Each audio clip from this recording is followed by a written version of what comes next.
is what's her name with the crown? It's like Hanuma or I don't know. I whatever. haven't It watched that. start with a H. I haven't watched that Word, itch in a minute. word. The crown drawn. That's the only one you see in Arrow and Isn't his uh brother an evangelist? yeah, his brother like the main one. Mm. Fire Force really He's the don't dude make sense with the plot Dio wise. power. Bro got the world. Not so. Do y'all know how them powers fucking work? Yeah, I know how his works. It's like he stops the expansion of the universe, and then How because though? Because it's about anime fire. shit, because the whole thing is like uh heat's going away when the universe is expanding. Eventually, one day there will be no heat. So I guess he's stopping that and controlling it or some shit. Yeah, Because cold is it's I don't know some yeah, convoluted it's stupid, but it something makes convoluted. sense, bro. It's some scientific Yeah, shit. like if I had like a scientist in front of me, he'd probably break it down like, yeah, thermodynamics, heat expansion, and he can control that. So that's why I'm like, okay, So I get the that's one. surface. So that's one of the things that makes me into some animes because if Hmm. they can throw little facts in there and I can Google it and that shit's true, I'm here to stay, bro. That's I why I need to fuck know with how you Doctor know this. Stone. Thank you. I need to know why y'all niggas know this information. Hmm. Cause y'all are mangekais, bro. Y'all spent that extra time of your life to figure out science to a T to write a story about it. No, true. That's Nigga why I from respect people who can Stone, write smart Stone, characters because a smart character is as smart as you can make them. Hmm. They're literally limited to you. You have So to be smart. it literally it's like making niggas like Senku. You were in the lab. You were in the classroom. How he know how to make light bulbs and shit, Yo, bro, hit up Edison, Nicholas bro? Tesla. Like, bro, This this man, yo, if he come out with a book, a survival book, I'm buying it. no, for no, real. Like actually, just bro, not just even a read Doctor manga, Stone. That's just your like survival book. yeah, I know, but it's too much. I watch Doctor Stone. I love it, and Uh-huh. I'm happy that it's also so short of a storytelling because we're like in the manga's done, right? Yeah, I literally cracked after it was before when they were going to season 3 when the the necklace the thing made the message like yo sent a message something about. I was like, I'm reading the manga. The manga, by the way, top 5 drawn. Boichi is a goat. He's up there with Murata. Probably he's in the top 5 with Murata, bro. Like he's really really good. Like the art's fucking amazing. I think as of recent stuff, Doctor Stone is probably one of my favorite like unique character designs too because everyone on there Everybody has a great looks design. very bro, and it's crazy because they still add all the fucking scars from the Mm-hmm. petrification, and everybody got like the ropes and stuff in different stylistic ways. Anything that does that one little nuance, and it's like, yeah, I'm gonna give you a little swag with that, a little uniform, but a little swag. I'm here for Bro, it, bro. bro, like and also I just love the way like Senku, he's the top honcho, but his guys, they're nothing to slouch out. I like how everybody has like their own unique ability. That's also my favorite thing. Real Like, chess players don't move the king, bro. You got all these people around that can do great things, mm-hmm, man. If you're a real strategist, you know that you can't handle everything by yourself. You're gonna appoint people for that, mm-hmm. and that's gonna be Don't like, speak all of right, life, cool. bro. Yo, Yeah, we don't speak of life. and No, listen, that's true. I could have lived in a box my whole life and watched anime, and I'll still be the same No, person. literally. These lessons come all from anime, bro. But honestly speaking, like you can section off all your thought processes into different people, and you can still be the thinker. Like, yeah, I Mm-hmm. know I need, like Senku's like, yeah, I know I need light bulbs, so I know I gotta turn this this metal into the filament for it. Mm-hmm. I physically can't figure that Yeah, shit out I on can't a move that gold. like on a massive scale, but I got Mm-hmm. these burly people Yo, here that's ready facts. to put in work. Cool, I'm gonna just put them to work. That's how anything great ends up Mm-hmm. being a thing. You got a community behind it, and Senku one of them people that understands that. Nah, Hey, bro.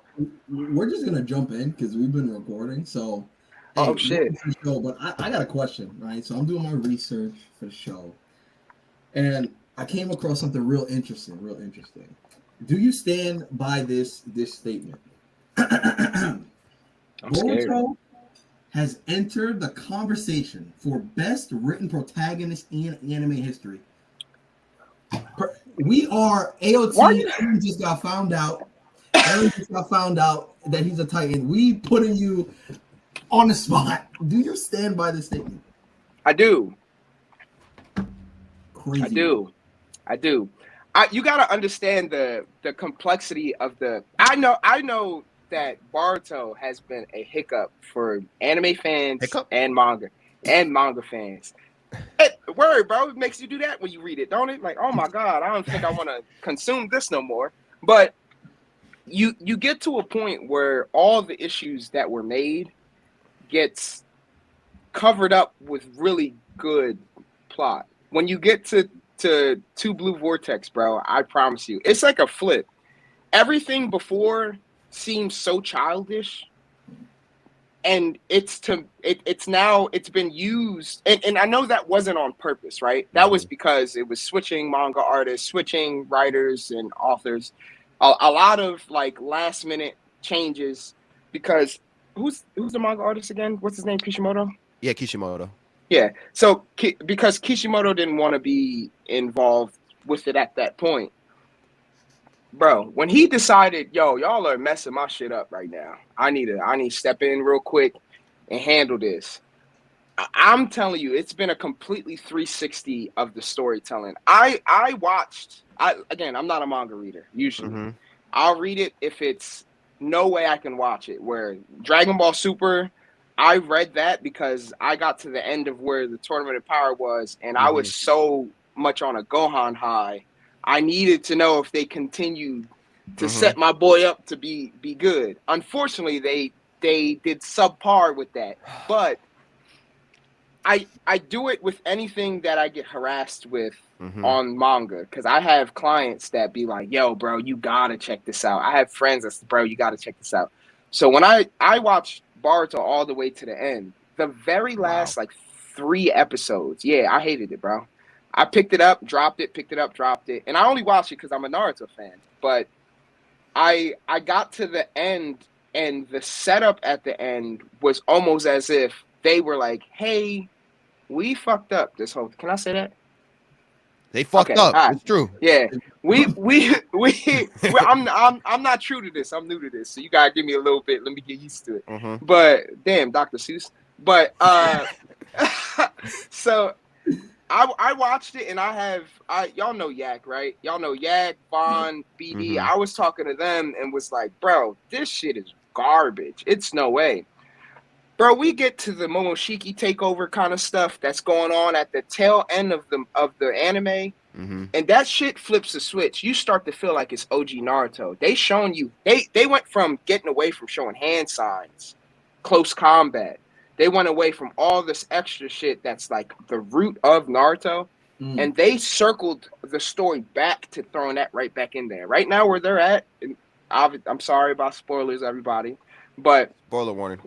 Right, yeah, word, right? Right now where they're at, it's like all these crazy gods and shit that's coming through and fucking with Konoha, and the only person who can rumble with them is the only one still using all the hand signs and all the extra shit that all the ninjas was doing. Everybody else doing the cheat code stuff. Kawaki has you know, the karma connection, and he's fucking being like he's like, not even, he's just being lackadaisical with it. You know what I mean?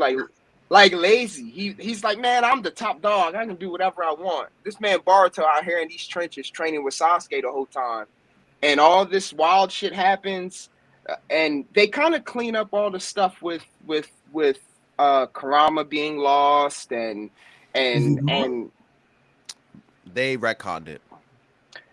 But it's always been a thing though. Bro, the whole thing of Harry-on mode is that he's supposed to be gone, Dunzo, finito. I understand. However, when Gaara lost Shikaku, he still came back, right? Yeah, but that's different because he gets reincarnated, and he should not be. Who's No, the whole thing is the who's making these Jinchuriki. rules? They're supposed to come back naturally into the cycle. Why is he going back into Naruto's daughter? His whole essence should be gone. I think a pure. Who else has enough chakra to sustain a Jinchuriki in Konoha right now, bro? Nobody training. So then, how They the can't- daughter get it? Because she's training, bro. She was like, oh, big bro is doing his thing. I need to also be doing my thing, bro. His kids is going wild right now. Nobody else is doing shit. Nah, his kids is going wild, but like, that shit crazy. You can't lie, that shit not crazy. So it is a lot of convolutedness, right? Mhm. It is. But you got to understand that if you take a failing story and you try to bring it back, and you at least... Yeah, and if you at least get it to a B+, you're doing an SS class job, because going from an F, where Boruto was at some point an F, right, and bringing it back full circle this far, if y'all want to just like dive into the first few chapters, there's a couple people on YouTube that do like voiceovers of it, and they just explain the whole thing and show you all the manga panels and stuff. Just dive into the story of it, because if they animate it correctly, it could be one of the biggest turnaround stories of protagonists in anime history. Boruto, yeah. Boruto, the way that Naruto's story was told was, it's the classic shonen. You got the boy who has nothing because his father sacrificed everything. Everyone or his grandfather in Itadori's case, right? But there's a sacrifice that happens, and this child is now alone. He has to become a man by himself. Classic shonen trope, right? Deku, Boruto, Naruto, Itadori. You got even Gohan. If you look at original DBZ, Goku was out saving the world. Gohan was with Piccolo, bro. With his real dad. Chill out. But that is the way that shonens was told by that. Most shonens then, when they go into their Shippuden stage or their next level stage, you watch them grow and get to the point where they become OP. Everything's focused on them. Boruto followed the same trope, but what it was supposed to do was show a kid that had everything, the opposite. So Boruto was taking ninjutsu for granted. He was cheating. He was like naturally talented and had all this chakra pool, but he was lazy and lackadaisical with it. All he wanted to do was fucking classic American dream, bro. Eat burgers, play video games. That man did not care about nothing. And it just reached a point where there's a point in the story where Momoshiki's like, you're gonna lose everything. And you almost take that for granted the whole time watching it, because it still stays very playful, and Sasuke is fighting dinosaurs and Velociraptor. Bullshit, bro. But when it switches to Twin Blue Vortex, man, I promise you, that man took time to say, I'm going to clean this shit up. And he really did. So Bronny James, basically. Yeah, I would say Bronny. I would say Bronny, maybe. I don't know. That's hard to say. I mean, look, it's the same thing. You say the same thing about LeBron. You know, started off at nothing, going all the way up. Then his son with everything. I'm just saying. All right, I don't think Bronny gonna start off no Boruto. I mean, look, he already in the G League. He's 50 round. I don't think he was NBA ready. The last two games he's gotten a little bit better, but I don't think he was NBA ready. He's using them ninja tools. Yeah. Speaking about ninja tools, go ahead. How do you feel about, like, a lot of the times ninjutsus take a back, like, they take like a side role because of ninjutsu tools absorption in Boruto? How do you feel about that?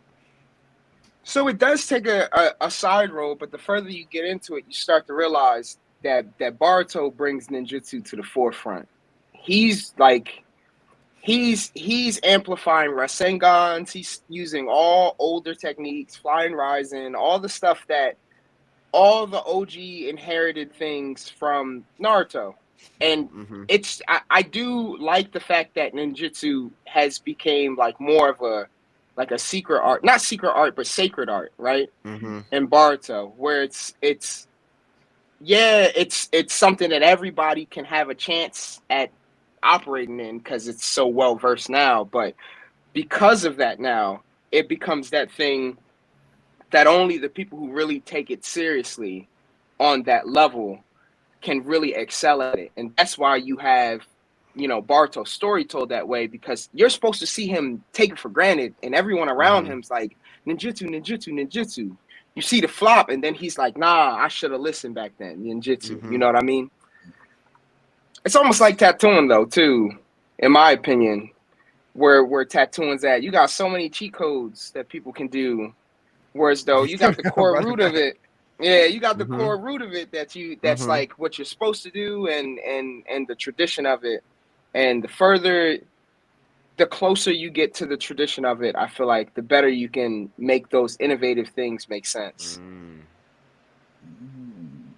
So cool. Talking like you mentioned the tricks and stuff. Something that you're at least in the chat, like you're really big on. Is like, yo, I've been studying and and the mango. I've been studying the algorithm specifically. Like Hmm. the algorithm is such a big topic in the community. I was curious how you view the algorithm, and are you constantly looking for how to stay on top? Because to me, as like a creator, it feels like you do your thing, and if you see something that's working, you're always willing to experiment, right? um I'm curious, how do you see the algorithm, and is it an enemy, is it a friend, does it not matter, you're still gonna do you? As a content creator, I feel like it's your best friend, but that's not my title, right? I'm a tattooer. So I would say it's more a tool. Um, at the end of the day, like if you're into business and you want to sell anything, you want to put whatever your product is on in front of the most eyes, right? So Mm-hmm. figuring out how to do that is probably the most important thing. Word of mouth is always going to be the best thing when it comes to tattooing, but the way that you reach people now is completely different. People don't even go to the grocery store as much and want to be bothered. They want to go in and get out. So They yeah, order. yeah. So what I started doing is I started paying attention to myself and what routines I was into, right? And I would wake up, I would make my breakfast, open Instagram, look at it, see a couple things funny, see a couple things trending, and interact with it away. And then I was like, you know what? I can start to shape and mold how I present my tattoos that way. So I Mm. started researching how to, and it's always up and down, right? Like sometimes you catch things early and you utilize the trend, or you utilize the sound, and then you go from there. But to me, I think it's more of a tool. It shouldn't make or break your career. It can make your career a lot, more presentable to people, a lot easier for you to take off, just because it's just more eyes. Mm-hmm. But ultimately, like if you're not tattooing, it's not Instagram's fault, and if you are tattooing, it's not Instagram's doing. It's you. So it's just a Mm-hmm. tool. Mm. that Okay. that is a really cool way to think about it. And that is a real, yeah. You got me thinking for real. You got me introspective, and kind of staying on that thought track, right? Algorithm fighting against the algorithm. Another thing that I hear a lot of is like the industry is oversaturated, and I Yeah, feel like there's two camps. I'm yet to really meet somebody who's really in the middle, where yeah, like it's either yes, it's completely oversaturated. I can't stand Instagram. I hate everything online. Or the other camp is like anime tattoos just got boring. Like we Mm-hmm. just need to get better. I'm yeah. curious where you stand. You know, and if you do stand on one side, maybe you are that middle ground. I'm curious your thoughts. I like to think that I'm somewhere in the middle, just because again, I'm a person who I don't like to like I'm not saying this in a braggy way at all, but I'm someone who has came from nothing at all, Mm-hmm. right? So I there was no art career in mind growing up. My parents fought me on it all my life. My parents are, yeah, they're like third world country Caribbean. Mm. So they were like doctor, lawyer, doctor, lawyer. My Uh-huh. mom was like, you can be a masseuse because my legs be hurting, or you good at math, be a mathematician. As soon as I took interest in art, she was like, this is a waste of time. You need to cut this out. So like there was no like plan or anything for that. Um I, as someone who jumped into tattooing in a way where people, perceived at that time that I wasn't supposed to, I would never tell anyone not to pursue tattooing, right? However, the word oversaturation is kind of a on the fence word. I don't think it's oversaturated. I feel like it is just saturated, right? It's just a lot of tattooers, and we can see a lot of tattooers because of social media, right? People can see um, the lifestyle of artists and they want to partake. And there's other artists who, in other avenues like painters or digital artists or whatever, they may not be making money at that, and they see tattooing as a way to make money in their art career. I think it's safe for anyone to be, if you excuse me, if you love art and you want to participate in it, I do feel like you should. Where the word oversaturation becomes a thing to me is when it comes to like the niche tattooers. I feel like there's a lot of people who decide to be anime, video game, comic book tattooers because it's popular amongst clients and not because they have a love for it. Um, and to me, that makes all the difference. I'm actually a nerd, so when I draw and create things, I'm coming from the mindset of also a consumer. I want to create something that's cool that I would put on my body because I love these characters, and I try to implement that into what I do for clients. I try to give them something unique that represents the client and themselves. But if you're not a fan of anime, how would you know how those things work? Some people are like, oh well, it's just like maybe they don't know scars or they don't know directions of things. That's not even the case. How can you show off the true personality of Gojo if you don't know Gojo? You know what I mean? True.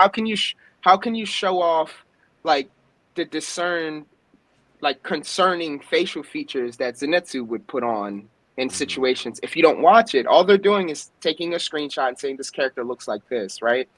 So it's a little bit different when you have like a tattooer involved in it versus an artist that's tattooing involved in it.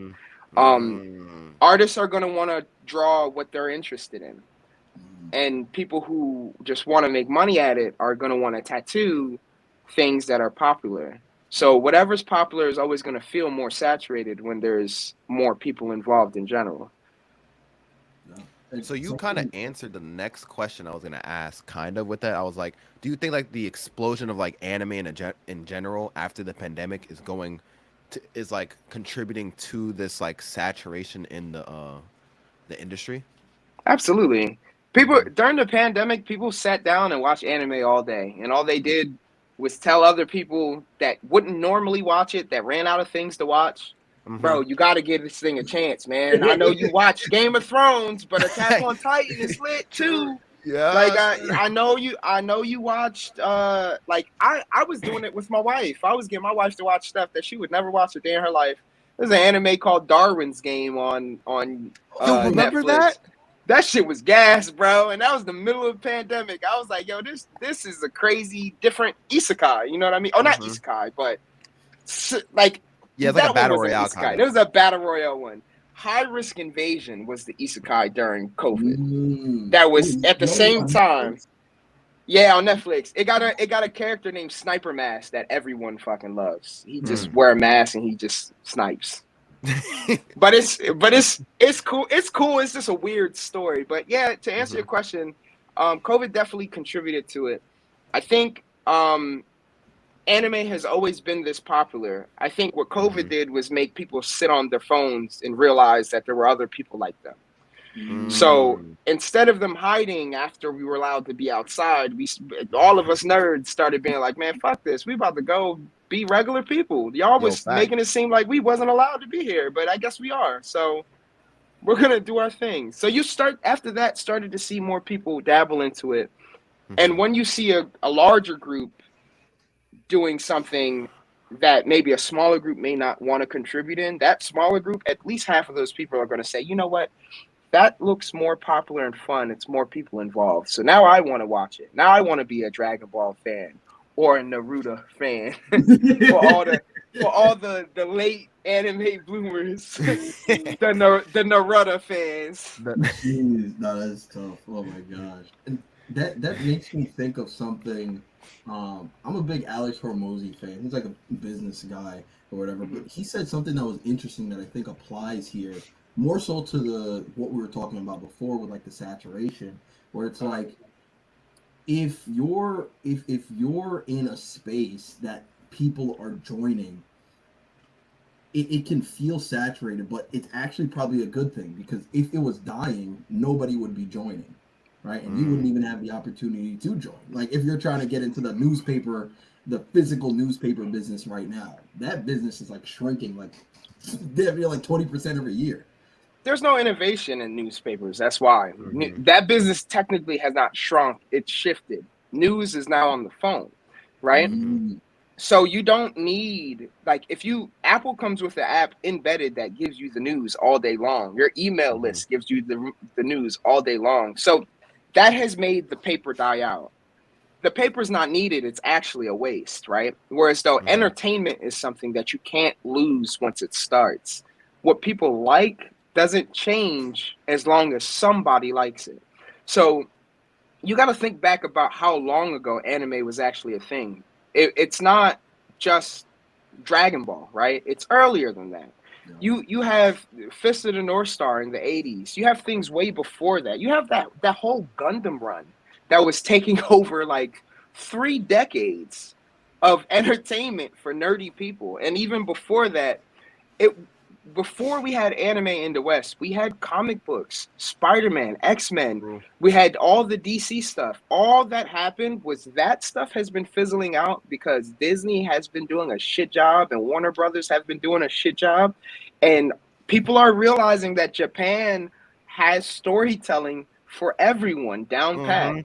Same thing with like how music has shifted. Man, I've been hearing K-pop shit that sounds more hard ass than rap. Yo, Yeah. literally. And it's and Literally. it's and it's because they take their music industry thing a little bit different seriousness, right? Mhm. So we end up getting it, and as consumers in America, we're unbiased consumers. We just take whatever is the best. We are not Mhm. saying, oh yeah, like as much as we like to be like, yeah, pro America, not we as in us, but we as in the country, Yeah. right? Uh-huh.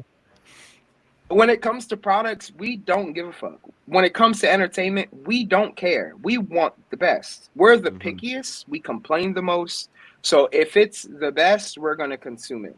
I Mhm. know people like real thugs, bro. People I grew up with that would bully the shit out of me growing up because I watch anime. That's hit me up like, yo, bro, you watch JJK? Yeah. And as much as as Oh, much That's as much as I want to be like, man, fuck that. You can't be down now. Like it's for everybody. And Mhm. I want it to continue to grow with as many consumers as possible. With more consumers, you're going to get more artists. So the saturation thing is always going to just snowball a little bit more. What I know, and you can mark my words, what's going to happen, and I'm already starting to see it happen, is that the consumer amount is plateauing for the first time. mm, Artists are seeing that. So artists are going away from tattooing just anime and they're tattooing other things that are already in their mind of their interest that they're like, well, I can draw that too. I can do that too. mm, Right? Or oh, I can do movie portraits instead because it seems more people are into that. I can do comic book stuff because more people are into that. And then you'll have a few artists that'll be like, I can't stop fucking with anime because this is what I love. You'll mm. see the oversaturation leave. You'll see there'll be clients that leave too because those clients aren't really fans. But the core clientele group that are fans of anime will continue to grow. It just won't grow as big as this influx that has over, the COVID time. But it'll continue to grow. There's still new animes that are absolute gas that's coming out every single season. And they're extremely good artwork. So it's not like people won't want it tattooed, right? Like at some point they will. It just has to hit that peak of what Dragon Ball did, what Naruto did, what Bleach did, what JJK did very early, what Attack on Titan did. All these shows that are goated, they created a fan base that likes tattoos, that wants those things tattooed. So us as anime artists, we're fishing for those fan bases to try to bring them into what we're doing. That's false. Oh, crazy, man. I had a question. Yes. Just kind of taking a step back. You mentioned how art was never really in the cards, at least from the people around you perspective. Like, you got to get a real job, quote unquote. And I was reading your bio on the Mimic website, and you mentioned you're from a small town, Bear, DE. I was really interested in your journey from small town in Delaware, like getting told that, that's a waste of time doing art, being, looked at as different for liking anime, to now you're like in one of the most popular shops in, I'm going to say the country, doing some of the best art. I'm going to say in the country, like doing what you love. I'm so curious as to like, what did that journey look like from DK's perspective? Because we can see it, from the third person where it's like, okay, he started here, he got better, he moved and went final client. What was it like for you, like actually going through it? This is, I think, 8 years? Question mark? 8 years. Yeah. Like actual real life. Yeah. So I'm not originally from Delaware. I'm from New York. I'm from Brooklyn. And yeah, Flatbush. Wait a minute. Wait. What? I was born in Kings County. I don't know how I couldn't tell. Kings County. You seem like a New York nigga. County Hospital. Yeah. When did you leave New York? Is the question. When I was 5. That's why I tell people. Yeah, that's why I tell people Delaware, because it really. I can't make any claim to New York outside of me. I used to visit every summer, and them kids was the kids that bullied me. They them New Yorkers a little different, but I moved there when I was 5, and for the most part, I've always been like a kid that liked to do like artistic stuff. Both my parents are from Guyana, and then my mom also is married to my stepdad, who is from Guyana. So it's funny because I was just talking to my mom about this today, but I was raised literally under a rock. I was not allowed to leave the house except for school. I did to go places, but like I would be able to just go right outside. My mom had to be able to look outside and see me for me to go anywhere. I couldn't hang out with no friends. I couldn't sleep over nobody's house unless it was like my siblings. And like that was it. Very sheltered. So I got bullied for a lot because I was already like a weird kid to people. I like just would keep my head down and draw all the time. I came to school smelling like curry, so they would make fun of me for that. I mean, it's pretty wild though. You gotta I look like a regular black kid. My mom's Indian, so she cooks like a lot of Indian food. So I would come to school smelling like curry, and they'd be like, "Bro, I don't understand what's going on." And I lived in Delaware where it was a lot less Caribbean people. So at the moment, so my mom was like one of the first wave of like real bunch of Caribbean people going over to Delaware during that time. So fast forward a little bit in like middle and in high school, I would draw all the time, like anime and cartoon stuff, but I would also draw like portraits and stuff. And I started taking like art stuff seriously, and that was the first time my mom was like, "Nah, fam, that's not what we doing." And I would just hide it, and just she had like a "you can't lock your door" policy. And her reasoning was, she was like, "You could be in there making a bomb." And I'm like, yeah, so that's my what sounds like mom would say. my mom is so fearful of American culture just because of she came over here, she seen it, and she was like, my kids are not going to jail for any mix-ups. They're not getting caught up in anything. She would see like kids on the news making bombs in their parents' house and they'll get in trouble. So she would think like I'm not letting any of that stuff happen. So she was very overprotective in that way. But looking back, I'm glad she was, because I would have probably been a really strange kid if she didn't be like, yo, what are you doing? So I couldn't lock my room or anything. So she would come in and I'll be drawing and it'll be like a mess all over. And she would like she'll get mad. She'll beat me. But and that not I hope that doesn't make anyone think my mom's abusive. It's not. Caribbean parents discipline. So right, it's part of the culture, and it's not like she was like scarring me. She was just disciplining me, right? So I kept that on tuck until I got to high school, the end of high school, and I had an art teacher that was like, hey, I think you're good enough to enter an art show. I would take in art classes just to get free electives, so I didn't have to work in school. I was smart in like math and science and stuff, but any class I didn't like, my brain just wouldn't take to it. So I would only pick classes that I knew that I would be like, all right, I can just do whatever they want me to, and I can get an A, and I can just go on my life. I really wanted to play football, and I was actually really good. I just was glass, so I got hurt a bunch. So that made me make my decision to be like, okay, I guess I'll try to be an artist. Even though my mom don't want me to, whatever, she's not paying for the school, so I'll do it myself. So I was working like 5 like BS jobs at the same time. I worked for a temp agency. I worked at Walmart. I was a party promoter and a photographer. And I like sold something else on the side. But I worked for a moving company all at the same, like around the same time. Damn. And I was putting myself through school at Delaware College of Art and Design. It's a college in Wilmington, and it's a sister school to Pratt. So you would go there for 2 years, and then you would go to Pratt. I went to other colleges before that, and they were like just community colleges, and they were like graphic design degrees, psychology degrees. I went to school for maybe like 7 years and got like 3 degrees in pending. I probably need 1 semester for each. Oh my god! I can take like 1 full year of school and I have 3 degrees. And it just every time I got to the end, like close to the end of something, I was like, I don't know if this is what I want to do. I want to be tied to art some way, and this isn't being artsy. So I would move over to the next artsy thing that made me feel okay. I finally got to animation and illustration design and DCAD, and I was happy. And then but I couldn't pay for school. It was just like I was working so much and going to school. I was tired every single day, whatever. So I quit and was just doing like freelance drawings on the side and working at like Best Buy.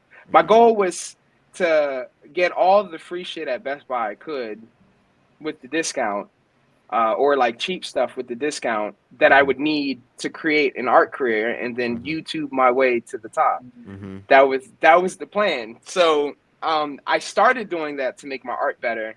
And then I still was like, I really would like to tattoo. I tried tattooing once before, and for like 2 months, it was ass. That was the only time I've ever used a coil, like all the old school stuff, and I was like not doing well at all. And I was like, yeah, tattooing ain't it, man. This is not. Before that, did you have any exposure to the tattoo industry? This much. My mom is like, no tattoos. Still to this day, she's like, fuck tattoos. I don't want nothing to do with them. She entertains it now because she thinks I'm famous, but I'm not. And it's the truth. I'm like, I'm such a small town dude still, but she thinks like, cause she's from a third world country. If she sees a video of me professionally done on Facebook, she's like, wow, my son is big. So she's like, don't do that. So she looks at it like that. So she's okay with it, but Mhm. during my apprenticeship, she kept telling me to stop. When I was in art school, she kept telling me to stop. She cried when she signed the paperwork for FAFSA for me to go to art school. And I asked her, I was like, "Are you crying because you're gonna miss me?" She said, "No, it's because you're wasting your time." What? It's Mm. but it's like in her defense, my mom doesn't know better. So Mm. now that she sees it, that's why she's like the proudest person that can possibly be proud of me, because Mm. now I've shown her the capabilities of it. Before, like, to her, the only way you can make any kind of money is if you're a doctor or a lawyer. And if not, then you just work for $7 at Walmart for the rest of your life. And Mm. that's okay. Wow. I just want to say, I think me and Isaac, I'm gonna speak for you, and Mhm. I'm gonna speak for Isaac. Like, I feel really seen, like, with your early childhood experience, because we Mhm. had this very similar thing. Like, Yeah. mom, crazy overprotective. Like, Yep. you do not go outside. You do not do anything with, like, if I can't see you. Mhm. So, Yeah. like, and I love the way, like, it kind of splits off, because it's like similar, and then, like, and there's so much I didn't know, where it's like, I didn't know you went to school before, like, the illustration stuff, Mhm. Yeah. and, like, Yeah. to make it happen. I feel like to be an artist, like, a lot of tattooers are artists because they took the long route, right? Like they Mhm. started, they were already into art somewhat, but they didn't have any like actual training of how to be an artist, right? So, but their art was great. So they dove into tattooing and they learned how to be a tattooer before they learned how to be an artist, right? Mm. I Mm. came into tattooing already established in my brain that I wanted to be an artist and I wanted to sell myself a certain way. So when I met the person who apprenticed me, his name on Instagram is Omari, but his real name's Oba Jackson. He's actually a phenomenal black and gray portrait and Afro surrealism artist. That's what I started off trying to do. Mhm. Mm. But he's, um, that's what he does, and he's like super talented at it. But when I first apprenticed under him, he made me do a uh, a exercise that I know he did. He made me do the exercise as like a bullshit apprenticeship thing, right? Because and that's just was the purpose. But me at the time, being me, really dove my full brain into it, thinking it was like gonna like I this is supposed to benefit me, so let me really figure it out.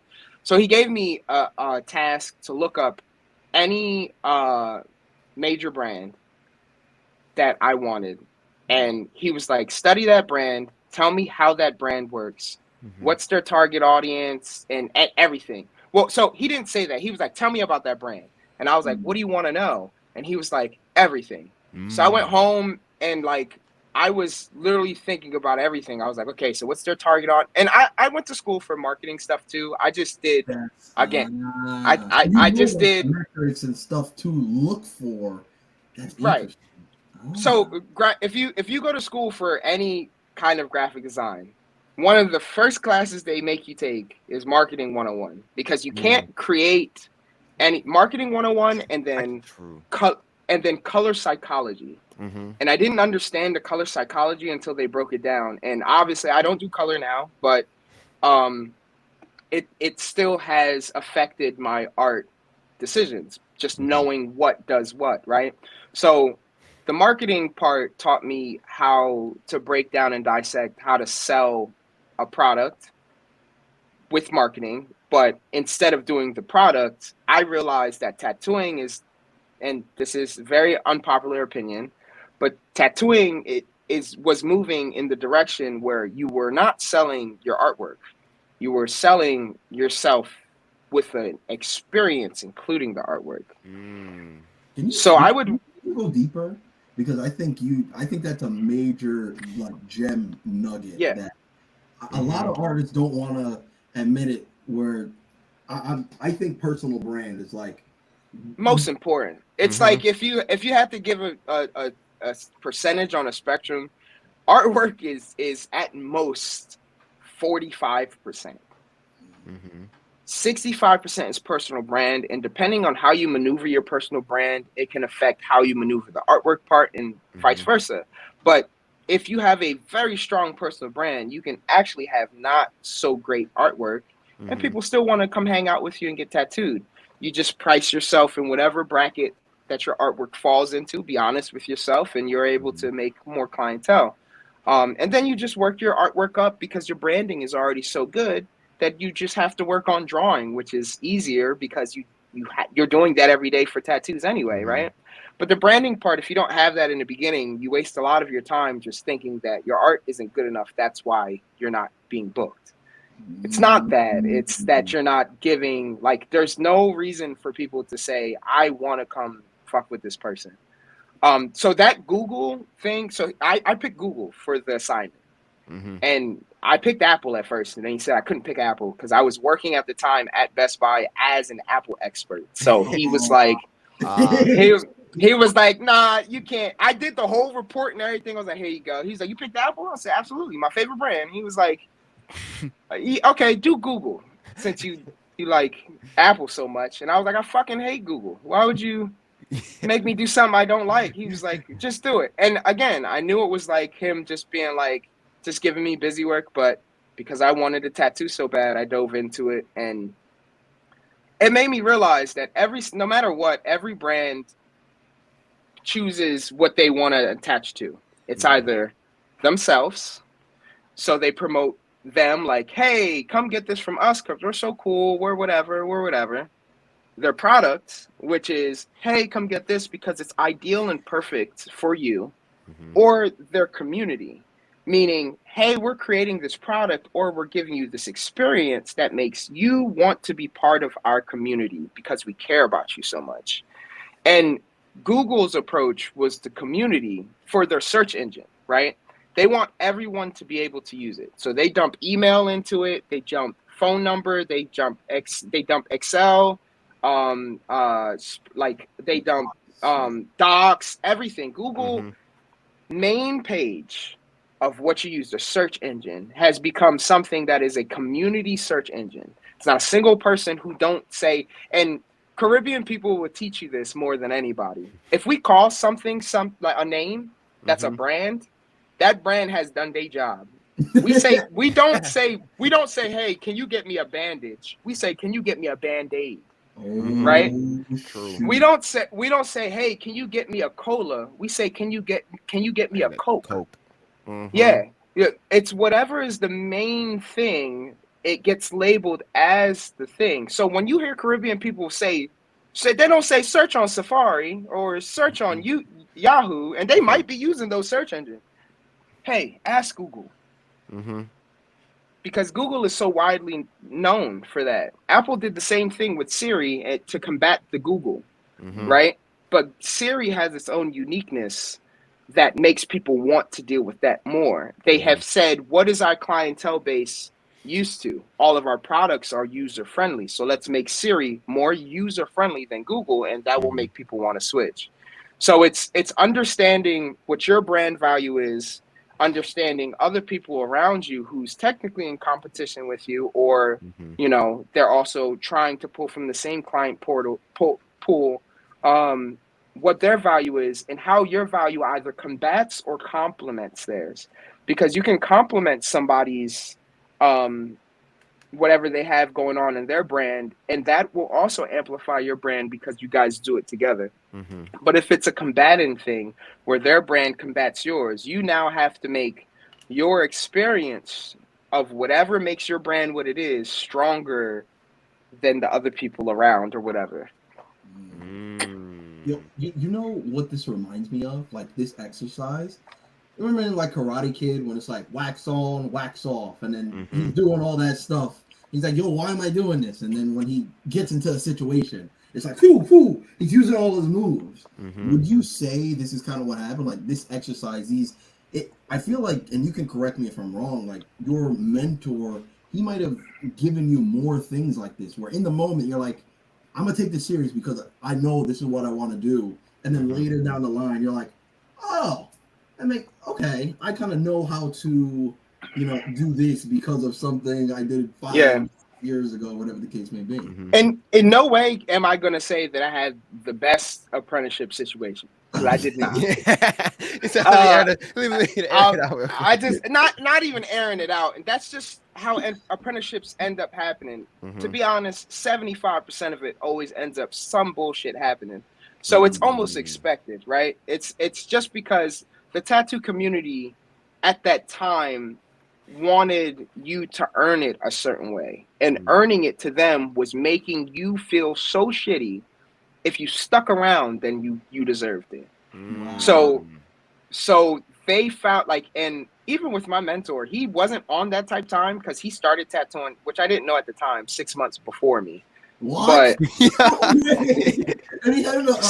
But some people train to be good, bro, and some people are born to God. Like that. He's born to God, bro. Natural. He got big Gojo tattoo energy. When he came out, his mom, he was floating. I swear he was.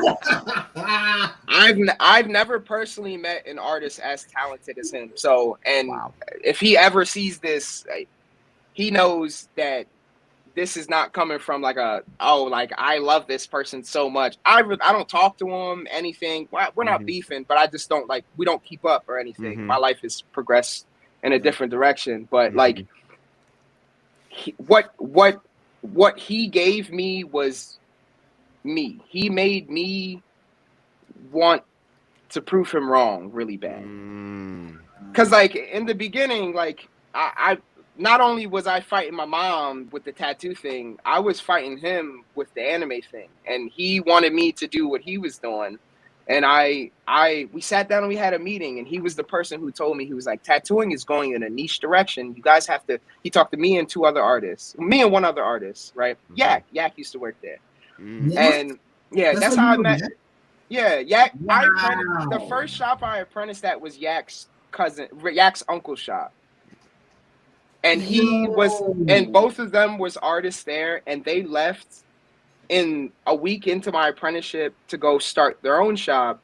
And the guy Oba was like, he turned to me, he was like, come on, Deshaun, you come with me. And I went there for him. So I just picked my shit up and left. Wow.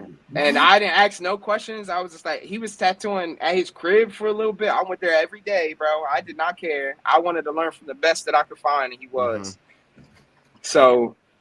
So yeah, but I didn't know he was tattooing that short until after my apprenticeship was over. And I was like, man, I feel like I missed out on a bunch. And then someone was like, yeah, he didn't know what to tell you because he was only tattooing for this amount of time. And I was like, what do you mean? How? That's crazy. Yo, I just started last Tuesday. What do you mean? Bro, locked in. But it was go ahead. No, I'm just saying, somebody in the chat, they said most people have terrible apprenticeships. The older industry is rough with it, which kind of echoes what you were saying, where it's like earning it to them is suffering and just taking it. Yeah. And even like I said, with my apprenticeship, it didn't start off that way. This man was very nurturing to me. He was very nice.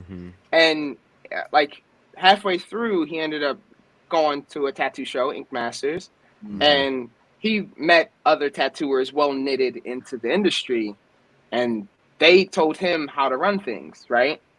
So he came home, and the first thing he said to me was, "We gonna put you on top." And I was like, okay. And he was like, but you gotta listen to everything I say. And I said, okay. And he was like, what you want to do? You still want to do that anime stuff? I said, yes. He said, no, you don't. I said, okay. And and I just rocked out with whatever he was telling me to do at the time because I wanted a tattoo. But I didn't even have a bad apprenticeship, bro. I went originally to other shops to get an apprenticeship, and it was all obviously white people in the area, and they turned me down and was like, you don't look like us, bro, like blatantly. And I was like, okay, I guess I'll just, but again, sheltered till I was like 15. I didn't experience blatant racism like that. I would only hear of it. So when he said I didn't look like them, I was like, oh man, I ain't got no tattoos. All right. So I bought a tattoo machine. And I bought a tattoo machine and tattooed myself a bunch, and it was ass. But then I went back and was like, hey man, like I know you said that, I don't, I gotta look like you, but and I heard that, you guys want people that want tattoos and stuff. And I went to hand him my portfolio, and he was like, that's not what I meant. But our owner isn't even here right now, so you're gonna have to come back. And I was like, okay. And I left, and I talked to a couple of people, and they was like, nah, bro, they was being racist. And I was like, what? What do you mean? Like, don't you think? And it was an Indian guy in there, so that's why I didn't understand either. So I was, what? Friendly fire, hello. He don't know that. How is he supposed to know that? I look like a regular black dude. They don't know what I'm mixed with. Hey, bro, you didn't smell you? You didn't smell the curry? What? Bro, what? I wasn't smelling like curry at that time. I was putting on stuff. I was putting on fragrances. But to people in America, you're black at all. You're black. Like, yeah. Unless you're so light that people can't tell, and then you can operate a little different. But come on, bro. Look at me. There's no one that's going to mistaken. They're not going to. The most they might do is be like, you Dominican or something? Like, that's what I get a lot. Is that people think I'm like dark Hispanic. And I'm like, no, I'm just black. If I tell them that I'm mixed with Indian, they're like, no, you're not. You're just black. So I'm like, okay, bro. That's fine. Whatever you tell me I am, I'm just going to leave it alone. It is what it is. Whatever.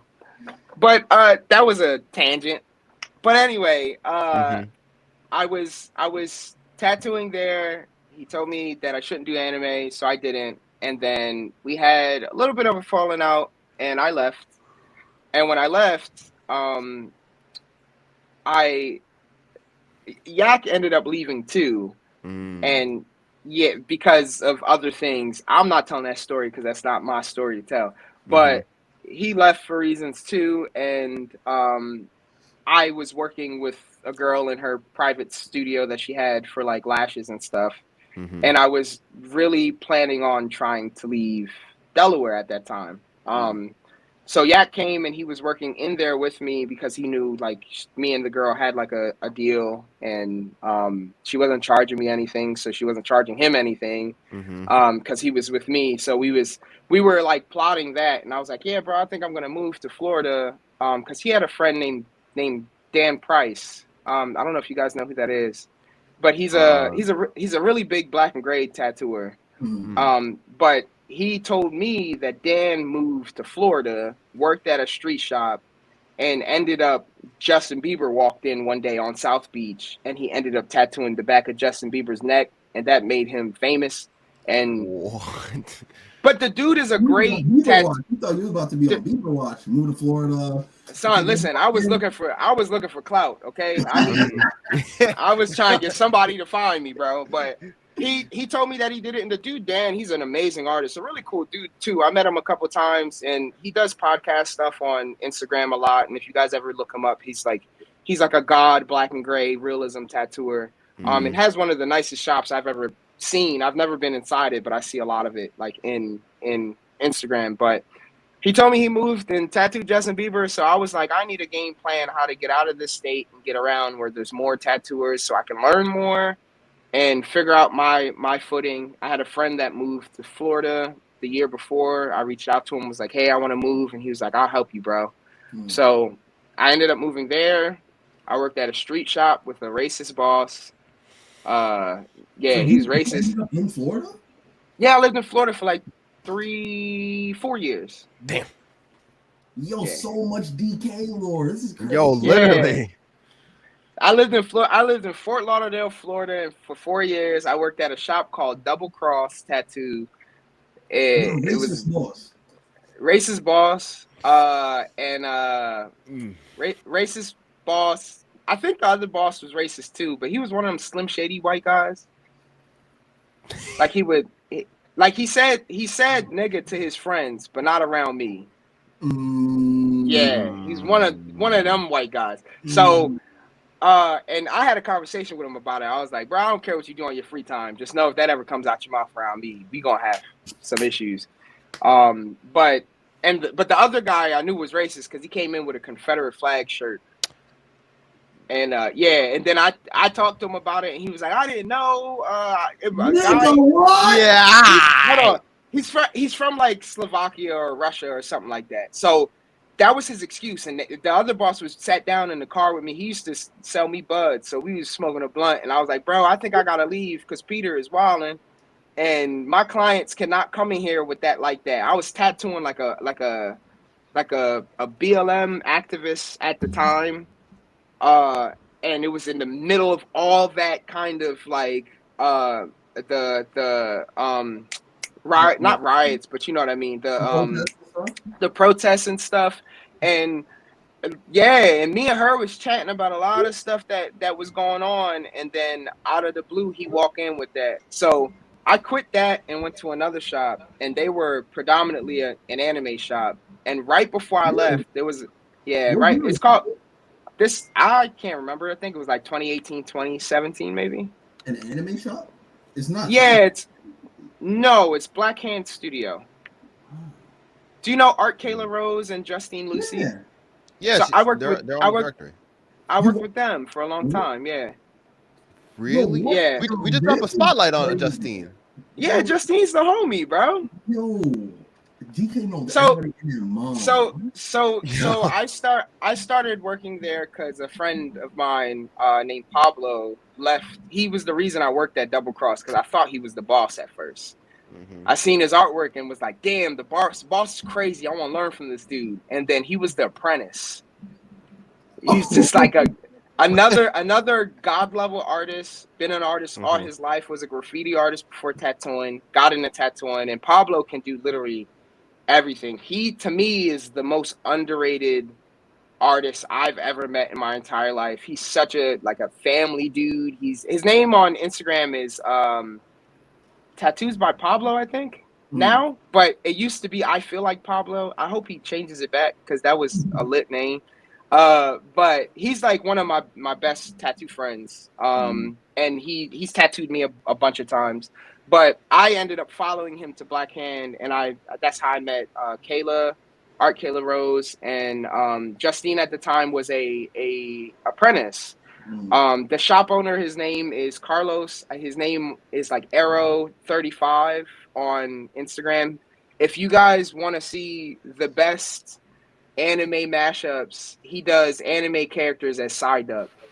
Hey, Psyduck. Psyduck? Yeah, bro. He's crazy. And it's crazy. We kind of sat down and it was like a joke at first, and he was like, "No, I'm gonna do this," and we was like, "Okay, bro," and he just started drawing all these Sailor Moon, Psyduck. Hold on, let me show you. I got like Yeah, I got yeah, one of them right yeah, here. yeah. Am I still here? Hello? No, your camera went black. Okay. Looks like someone else is in the camera. Oh! Refreshing the page. Yo, that's crazy. What's the other one? This is Garumon from Digimon, and then That's Yugi. Yu-Gi-Oh. Yeah. Yugi. You That's- never see Digimon, bro? Nah, bro. I I think didn't see it's- no Digimon. Yo, That's crazy. Digimon lit. That's better than Pokemon in my opinion. That's an unpopular opinion as well. Don't take my I was word about to for say it. better than Pokemon?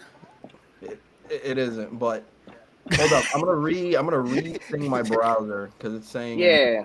redo the 1 second. Reload this.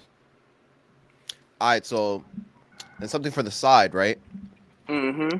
What do you think was the turning point? The turning point of all this? For me, Mm-hmm. I decided I seen a post when I was working at the Double Cross place, right? Mm-hmm. And another girl, her name's Solace Inc. Mm-hmm. She also works at Black Hand now, but she was hired at the same time as me from the Double Cross place, Mm-hmm. and we was both getting hoed the entire time. Her name's Sarah. She's an amazing artist as well. She does like realism and that kind of stuff. But she would watch me watch anime every day at work, and then I would tattoo like lady faces and stuff. But I wouldn't tattoo any anime. I told myself I wasn't doing it because I had friends that was, and I wanted to promote my friends, right? Mm-hmm. So Pablo at the time wanted to push it, and then Yak was pushing it. So instead of me saying, "Hey, I'm doing anime," I was like, "I have these friends that I love and care about. They're Mm-hmm. doing anime. I'm doing this thing, so we can cross promote." Um, Wow. she kept seeing nerds come in, and I would stand up front and just talk to them all day. And she was Mm-hmm. like, "D, you love this stuff too. Pablo's not here all the time, and he's always booked. Why don't you do this stuff too?" And I was like, I don't want to. You know, I don't want to be disrespectful to Mm-hmm. people who are anime tattooers, who are like fans, like real anime fans. And she was like, "You're a real fan. You literally Mm-hmm. watch it all the time." I was like, "Yeah, but I don't draw that all the time." Mm-hmm. At the time, I was drawing realism, right? And she was like, "I think you should do it." That same day, I seen a post from JP Tron Walker, and I had just started following him, and Mm-hmm. he was like, "Hey, I don't know who this is for, but I'm posting this here because I'm hearing a lot of chatter about it. But if you love something and it's like meant for you and you want to make your art career out of it, you should. Don't listen to anybody that tells you that you." Mm-hmm. He was like, "Don't listen to anybody that tells you that, this will make you more money or this will make you more money. Honestly speaking, if you just love it enough and put enough effort into it, you will always be okay making whatever artwork you want to." And I seen that and I took that such to heart. I texted her right away and I was like, "Hey, I think I'm going to start trying to just do the anime thing."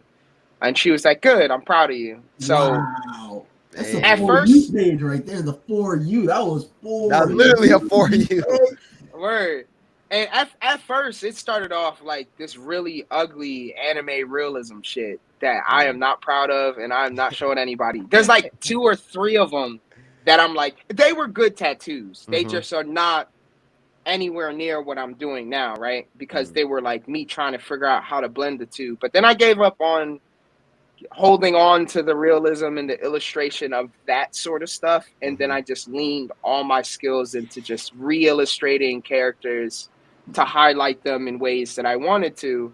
Um, so once I put all my brain power into doing it one way, I started realizing it was taking off obstacles that I was having, right? So I was like, just anime. And then I was like, okay, so just anime and black and gray, but then people weren't really wanting it with like Mm-hmm. a black and gray wash. So I Mm. was like, okay, I'll try anime color, but then all my clients were dark skinned people. So the arrow, so and it as much as people want to say it's not different, it's very different, Mm-hmm. Mm. right? So I was getting taught by people who've tattooed on everyone, um, how to do color, but they would approach it originally as if I'm starting off. Most of the people they taught starting off had white clients.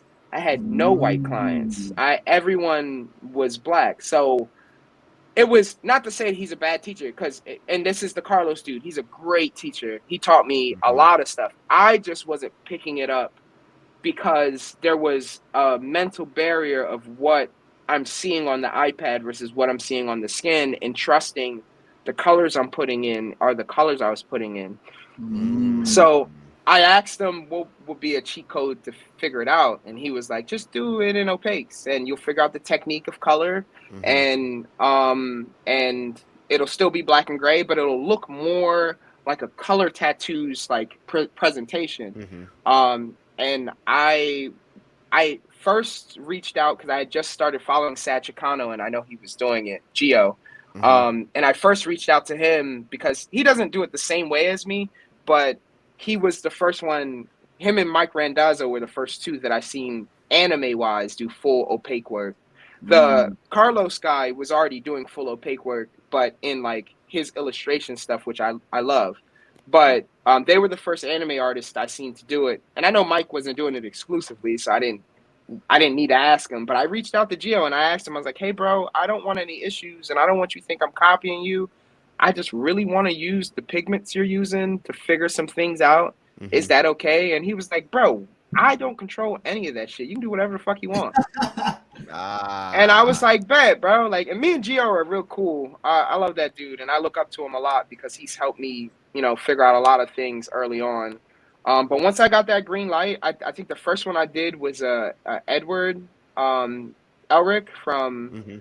Full Metal. Full Metal. Yeah, and it's probably still somewhere down on my page because Mhm. I'm still very proud of that piece. It was the first, like, my first time saying, "Hey, I'm trying this completely new thing." Yeah.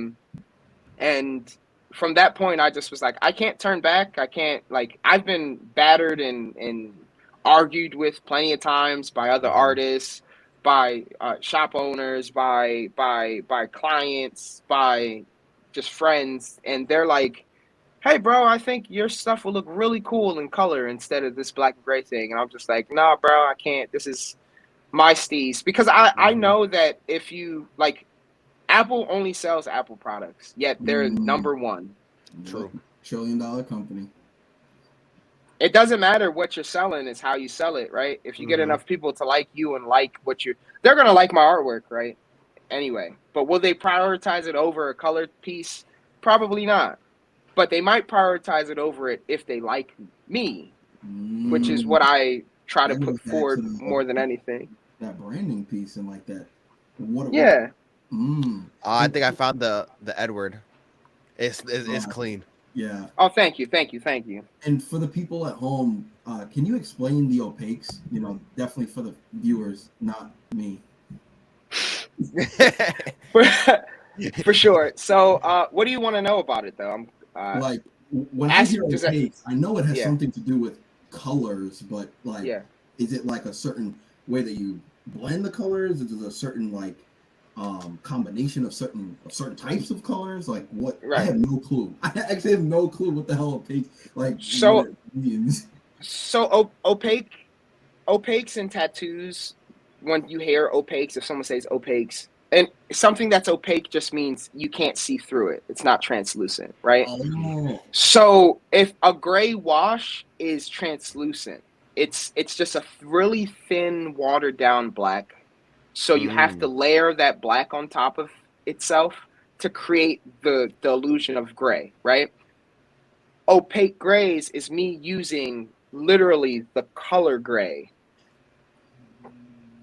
to create my stuff. So, and then I because I learned black and gray first, and then I Mhm. started learning color, and I have ADHD and probably a little bit of the tism. Uh, my my my brain could not switch fully, and still today I've probably been doing this for 4.5 years. I Mhm. can't like I can. There's certain parts of my brain will be like pack, like color, and then I'll see something. I'm like, I want this to be this tone, but I don't have this tone. So let me create this tone with skin and the pigment. So I'll Mhm. brush the pigment in so it's not fully and you can see through it. But the mm, skin, it shows an illusion of a lighter gray.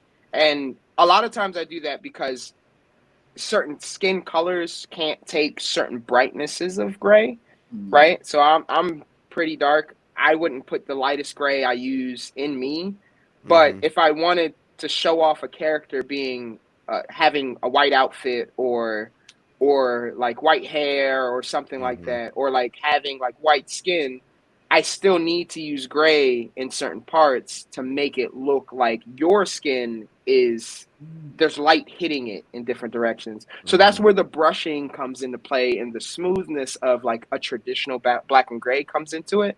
But the bare bones of it starts off as a color piece. mm. Yeah. I'm Ooh. curious because a lot of artists, at least what I see and what I hear, it's like we were having this conversation with Vaughn where I was like, what do you like? What is your goal? What are you aiming for? Like, you've done a lot.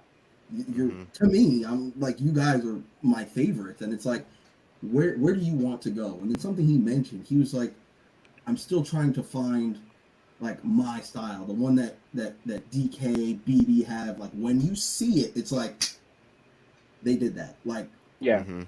DK did that. How were you able to find your thing? And then any advice if you were looking over the shoulder of somebody who's like in that same thing of like I want to find my style and like Mhm. have the confidence to do it. it's gonna sound really backwards, but stop trying to find it. Mm. A style in tattooing is just making decisions in your tattoo that complement your strengths at the moment. I Mm-hmm. couldn't do color, bro. That's Mm. why I ended up doing gray. And because artistically I wanted to be great at something and I can't, Mm-hmm. and I know myself, I can't focus on everything. I gave myself the task of really dissecting gray. Some people like people talk to me about it and they show me what they do and they're like, "Oh yeah, I just applied it like it was just gray." And I'm like, Mm-hmm. "Yeah, bro, but like there's other like there's more you can do to the skin to make it look different, Yeah. right? And not just be like it's just black and white, right? Like people Mm-hmm. take black and gray and they think it's just like you have your darks and you have skin. You have your darks and Mm-hmm. you have skin.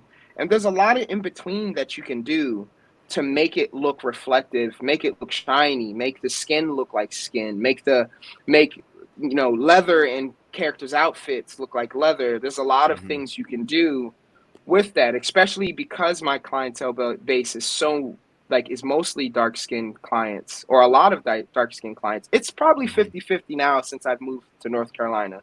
But in South Florida it was all black people.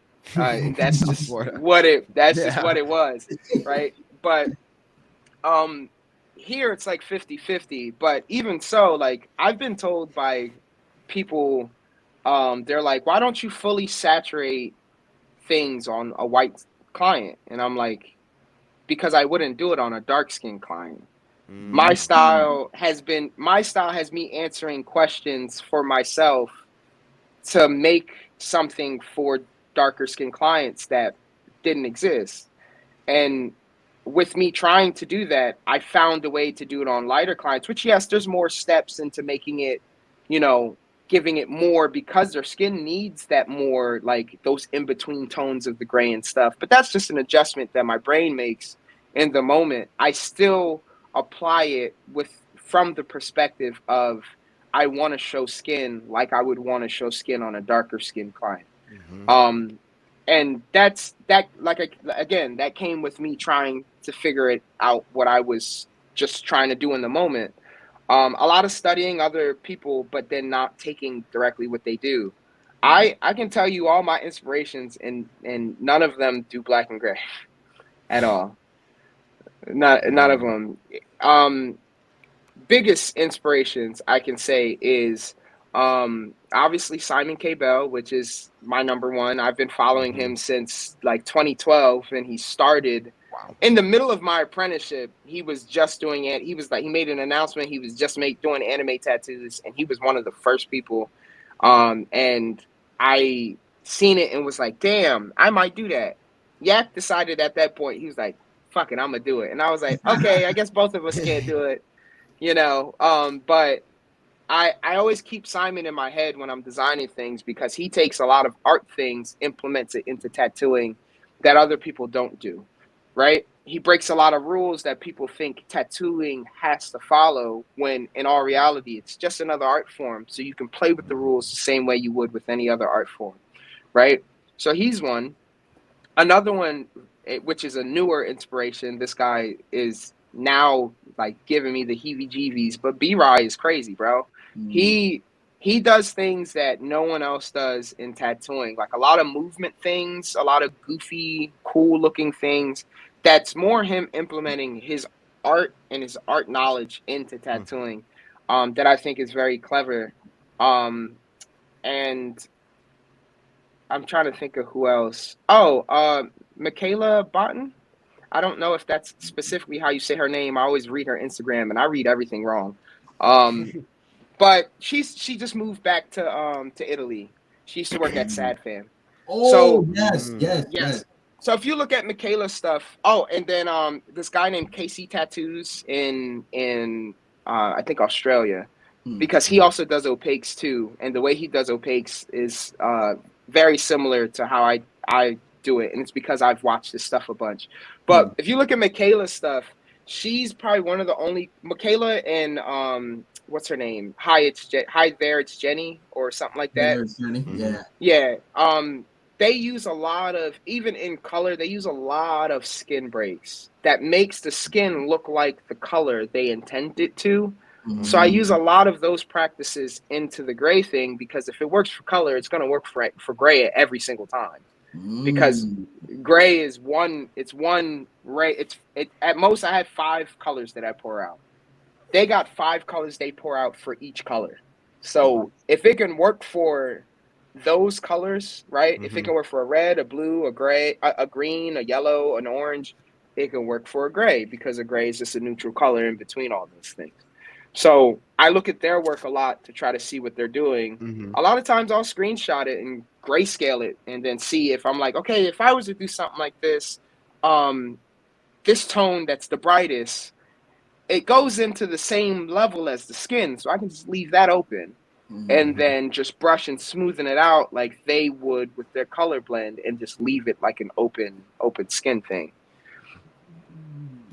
Would you say, like, if it's not the Edward piece, do you have like a breakout piece where like everything was like, this is it, this is how I'm going from now on, like that yourself and like that happens ever so often for artists, whether people want to admit it or not. Some people think they're just chasing one tattoo their whole career, but it's not.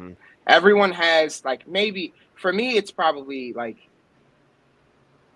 a mini one, like every like week or two, where I'm like, damn, I did everything that I wanted to do perfect. And it's not to say it's not a great or perfect tattoo in the respect of the work that I have, but there's so much variables that go into it.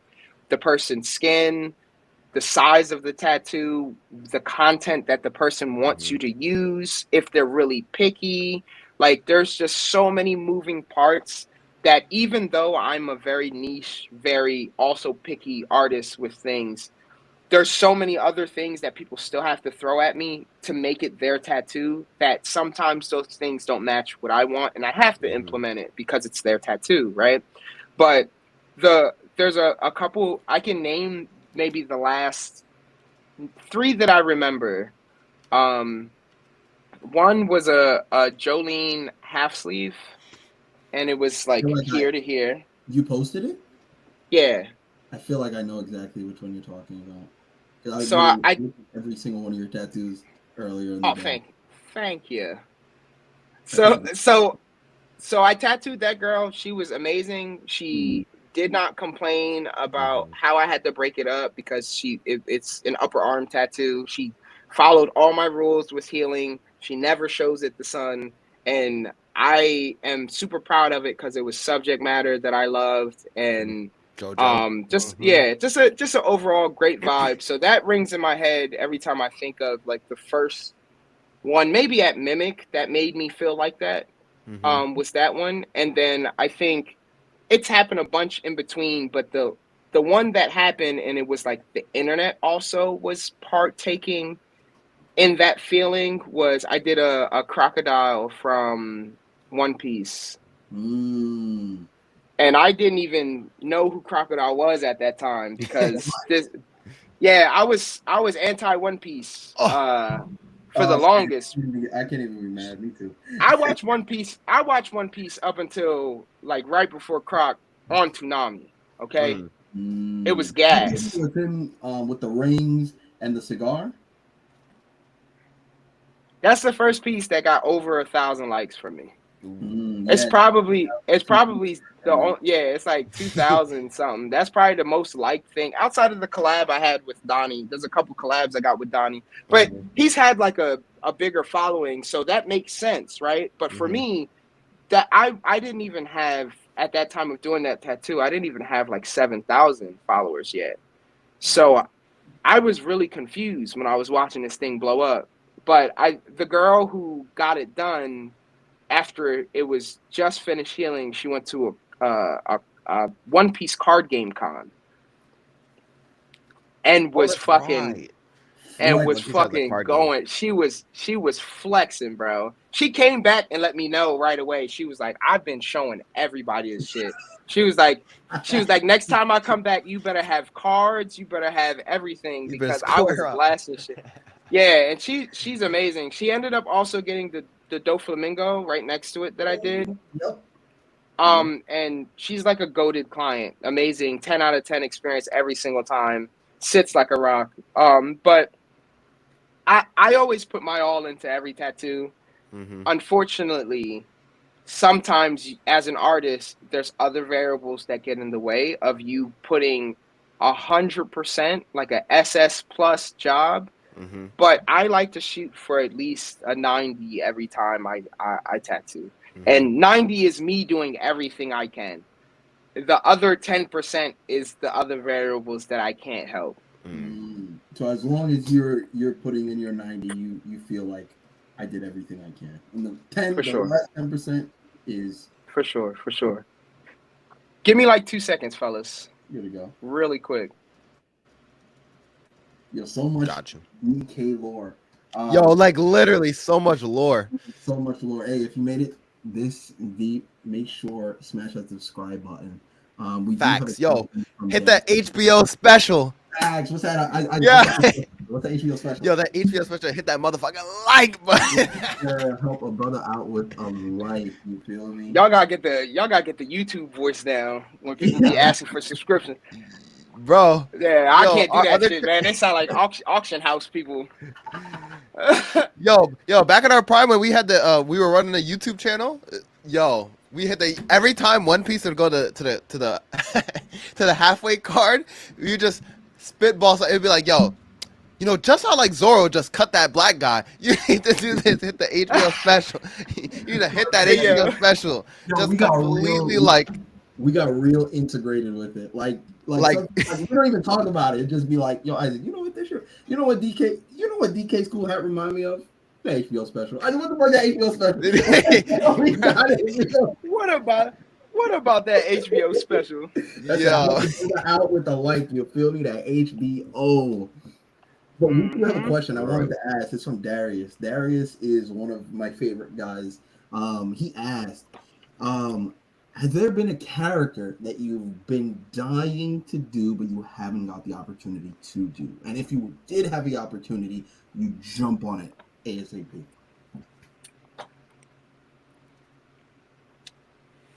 That's hard because I actually get to do a bunch of stuff that I like to do. My clients are so nice. I can't just be like, yo, man, and maybe it's me selling it, but I just be like, yeah, man, I really want to do XYZ, and someone pops up and they do it. But of like, so I'll go a couple. I'll do 2 OGs and 2 new things I want to do. So OGs, there's not a single person that has gotten Great Saiyaman 1 and 2 from me, which is Gohan and Videl. I wanna do that so bad. Mainly for Videl. You want to say it on the record, like, yo, somebody lock me in for that tattoo. Yeah, word. I want to do all the trash DBZ characters that nobody actually loves. I want to do Dr. Raditz. Zero. I want to tattoo Raditz. I want to tattoo fucking Chaozu. Ginyu Force. I want to tattoo not even just Genyu, bro. Jace specifically. Jace and Berta. Yo, the fastest in the universe. Right, and Raccoon. I like Raccoon too. But I would probably do Raccoon when he's blown up and stuff and he got like all the holes in his shit. Naked. Yeah, word. But I just not iconic DBZ characters that everybody usually gets, but like I love DBZ so much. I love all the like side characters. I want to tattoo Goku and Piccolo from the Driver's Ed episode. Yeah. I want to like shit like that. So I'll clump all that into one. And then I would say probably Yuma from World Trigger. The protagonist, right? Is that the protagonist? Yeah, Kuga Yuma or Chica from World Trigger, the girl with the sniper. So those are like more older OG stuff. Out of the newer stuff, that's hard because I just booked a bunch of stuff that's like newer that I love. Like Rudis, I'm getting the tattoo in a few weeks. Yeah. I haven't seen no jobless tattoos, yo. Listen. Hopefully you don't see any until I drop one because First one in the net. I'm finna go crazy with that. Yo. But I also wanna do. Did you guys check out the Elusive Samurai? Not yet. It's on the Bro. list. We need the stars online. It is on the list. I It's just two episodes, bro. Give me 40 minutes today. Just watch it. 2 We episodes. want to watch it with our We'll dad. So we'll watch. That's cool. Yeah. I'll let you have When does that. that happen? I'll let you have that. Yeah, I'll let you know when Dad gets home. So So- we are watching JoJo. We are gonna watch it. We actually did start watching Yeah. JoJo again. The mask guy, the pillar guy, we just packed them up. Oh yeah, JoJo. Yeah. He just fought Savento. Oh, that's it. You said the pillar guy. We just packed it up, and you made me think I was.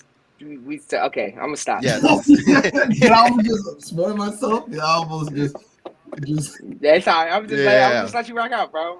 You gonna have a good time for it fairly soon. yo? They just go up for him. He was the problem. You said what? That pillar guy was a problem. I thought Hamon didn't Savento, work yeah. until he big brain. He let him absorb him. Then he got him from the inside. I was like, "Oh, this nigga kind of smart. This guy kind of stupid and goofy, but this nigga kind of smart." You feel me? Yeah, when he popped out of the because which one you talking about? It's the first Pillar Man, Savento, when you meet Stroheim yeah. and stuff like that. When he came out of the vent, right? Yeah, the that, vent. That dude. Okay, when he started peeling his whole bone structure back and sliding through that vent, bro, I was losing my mind. I was very confused. Yo, I was very confused. it's been so long since I watched JoJo, and I was watching. I was like, bro, his rib cage. Oh shit. Oh, not his leg. What really got me is when nigga was like, "Yo, pass me the axe." Nigga cut off his leg, and then he gets thing. He opens it like, "Yo, we got him." This nigga jumped in his. He jumped in his leg. Bro, he was not playing. That motherfucker was survive. First of all, when he popped up and they first was, and I think Joseph probably hit him with Hamon or something. I haven't seen it in a little bit, so I forgot what made him do it. But he was like going crazy, and then he just stopped and was like, just lock. He had the lock face. Bro, literally sat up in his chair. I paused it and was like, oh, this nigga cold. All right.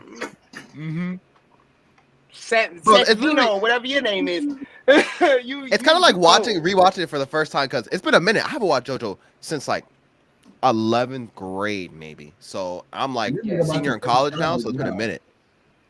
Yeah, I'm an unk now. JoJo's every time you watch it, you'll feel like it's the first time watching. Honestly, because you'll even if you're like into it and you're calling out everything that's happening. This is my That first rewatch. serotonin you feel.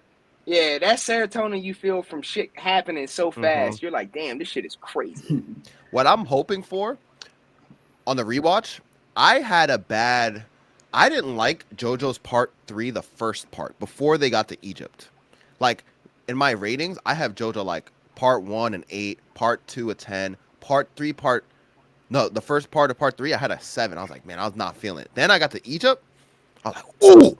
So I could tell you what I could 10 tell out you of why, and it's not even the whole thing of the first part. Mhm. It's the second half of the first part of Part 3. Mm, You start to feel the Scooby Doo effect, mm-hmm. where it's like the next stand user of the week, Yeah, the stand user of the week. and you're just like, all right, same kind of fight, same kind of thing. But then they get to Egypt, and they like, all right, story Egypt time, was guys. so good. Like Yeah. starting off with the gambling and stuff like that, I was like, You said this is part 3? Oh yeah, yeah, Part 3. Yeah, Part 3 has. So you might get blinded by the stand effect because of how much I know you like people punching and kicking on each other. So you more than likely will be like, Part 3 is the best because they literally box it. it's the first time in JoJo's you see it's different kind of boxing, bro. Like shonen level boxing. JoJo before that was like they boxing, but it's like It's like and it's like story stuff happening and then boxing. Jotaro part is every single episode somebody getting punched down. Somebody Literally. getting punched down. And the first ass whooping you see, you gonna feel like it. To me, that's the worst. The first, the one that Kakuyin had, that motherfucker grabbed him by his neck said- like this, and then He said, "Yo, it was like the." What? hey, bro, what he articulated each finger, God. squeezed the shit out of that shit, and was fucking. And not only that, he grabbed him first and was wringing his neck first. And all you see is his head like this, like the whole. And all he's like, he's shaking his shit out of him, bro. Jotaro is a person like you'll see him and you'll be like, yeah, this is the most OP character in anime history, and he is. History. He is. I don't think Yes. history, but and like Who more OP than Jotaro, bro? I played Jump Force. Let me tell you, All time. there's nobody who can beat that motherfucker if they within 2 meters of him. Giorno, Nobody. Jorno can't beat him, bro. He can stop time. Requiem. Okay, Requiem shouldn't even be an action thing. Requiem is broken as hell, bro. Requiem is broken, but I honestly feel like it's that shouldn't count. We should count stand to stand. Okay, You my can't question count is: Requiem. Do you think how would time skip would his work with against time stop though? Time skip versus time. What's it called? I don't even think it's time stop. I think it's like time loop. Like what's it called? Part 5, Emperor Crimson. Like, how do you think that fight would go? Emperor Crimson versus Star Platinum. Ain't it King Crimson? King Or Crimson. maybe that's no, that the yeah. manga is Emperor Crimson, and then the Yeah, Yeah, of course, yeah, of course, yeah. of course, of course, Yeah. of course. I think Jotaro is tanking him. He got to activate it. Jotaro is going to activate the world first. He got 7 seconds to put hands and feet on him before anything happens. And Jotaro will. True. Do you think he could counter it with like being able to see the future and cut it? Like, because he could see the future before, then use the ability, cut time to skip it. Would he be able to see, oh, time got stopped, let me dip the fuck Bro, out? Jorno was putting hands and feet on him with just butterflies and ladybugs, bro. And then he got Requiem because he was like, I got to turn up and whip his ass. What? See, what about Nerf Jotaro? Like, after he goes through his marine biologist phase, he got only 2 seconds and shit.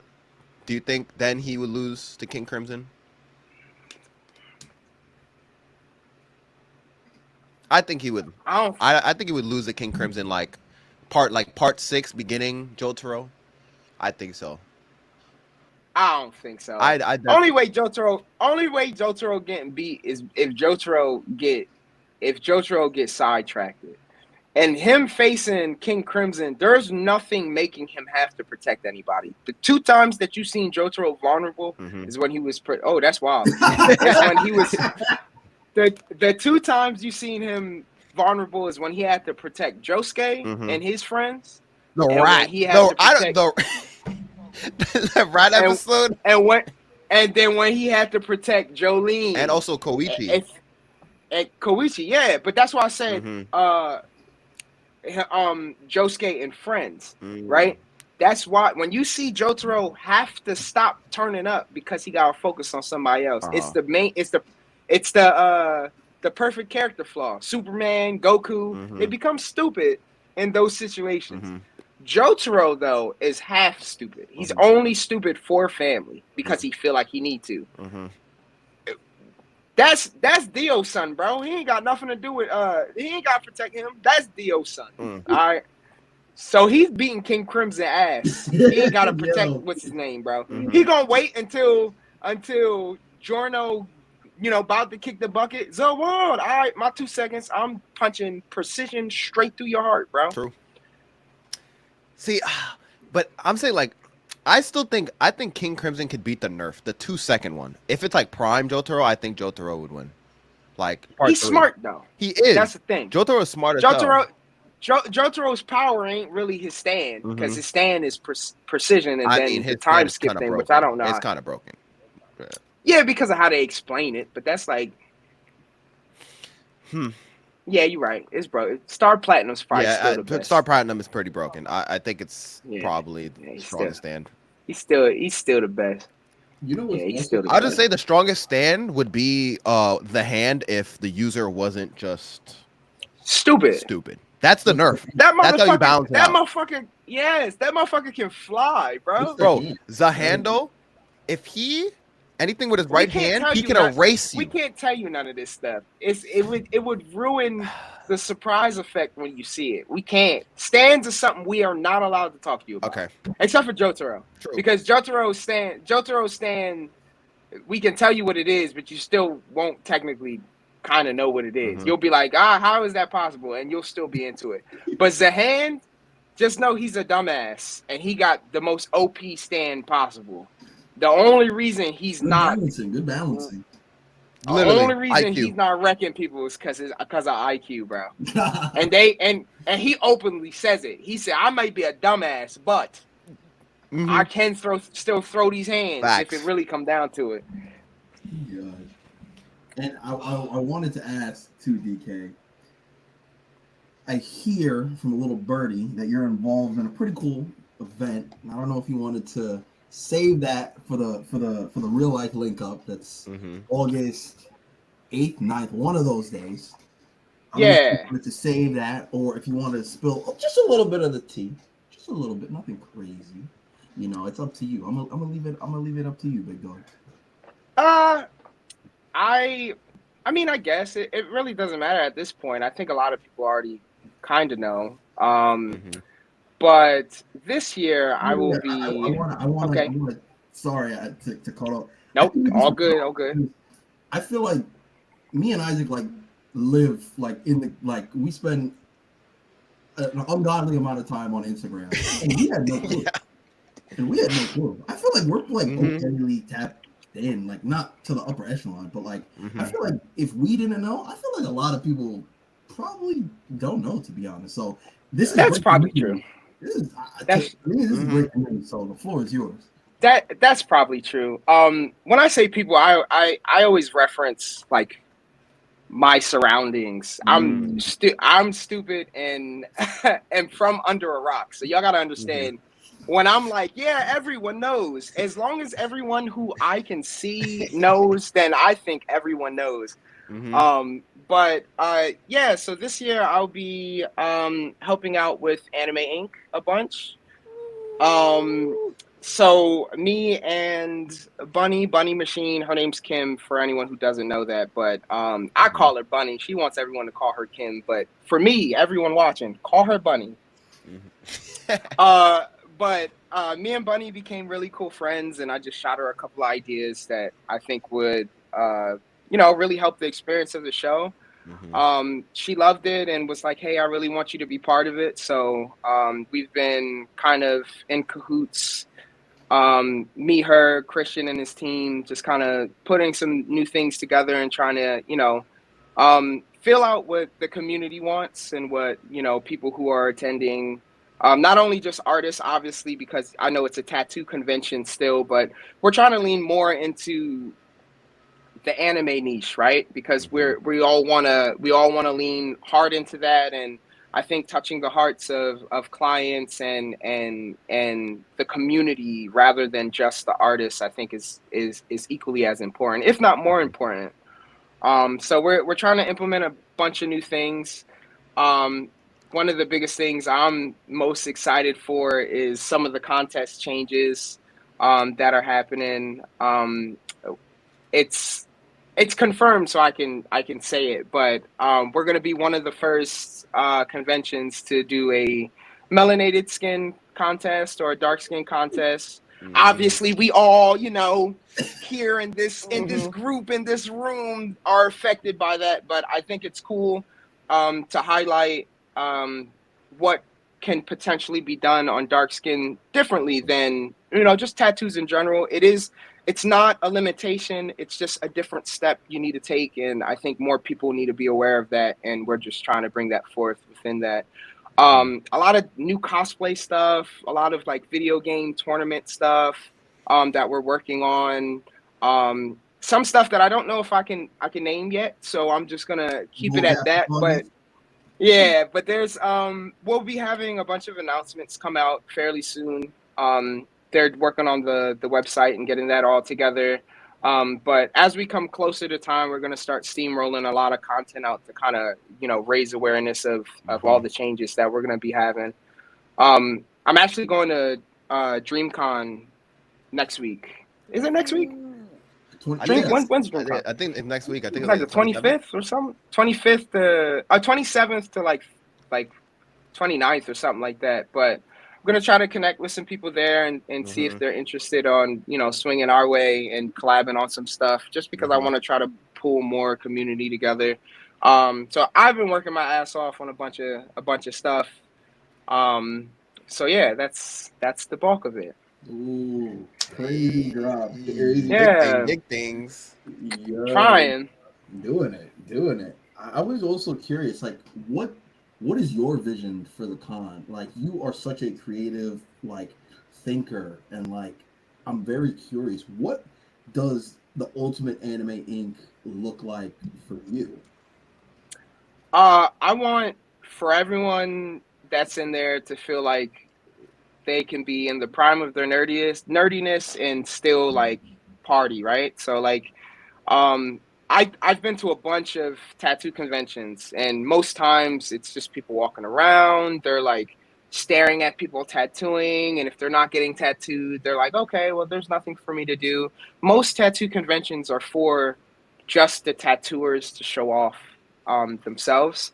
Um, if it was my perfect world, we would still have that, which we do, right? But we would build the experience within the community so that if you're not partaking in the tattoo part, you still want to come. You still want to watch those things happen. You still want to watch the contest.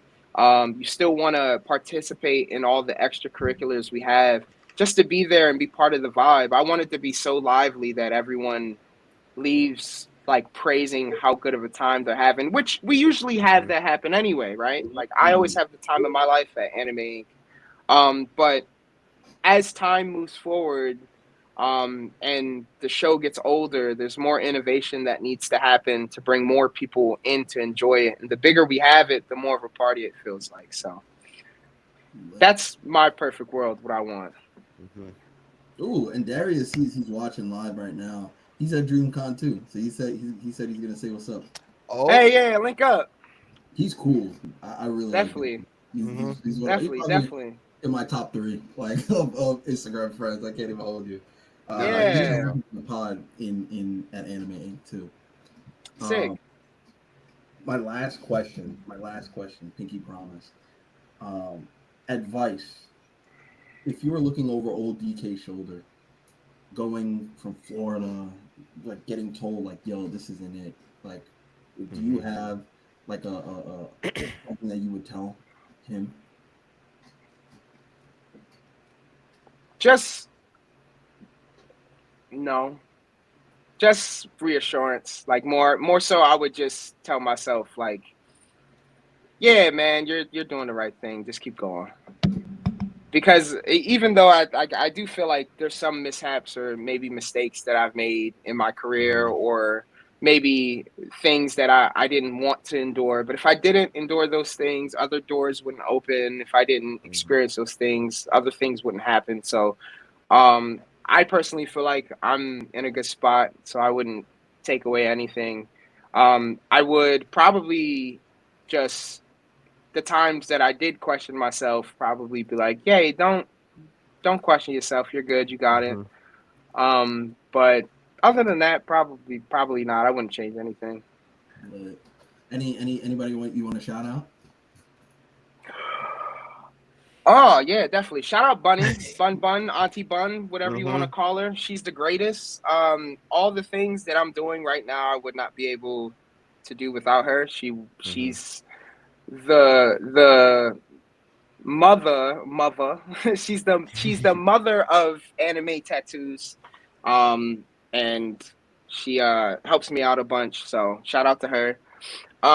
Shout out to my boy Pablo. Mentioned him earlier. He's a great Mhm. dude. Needs more love.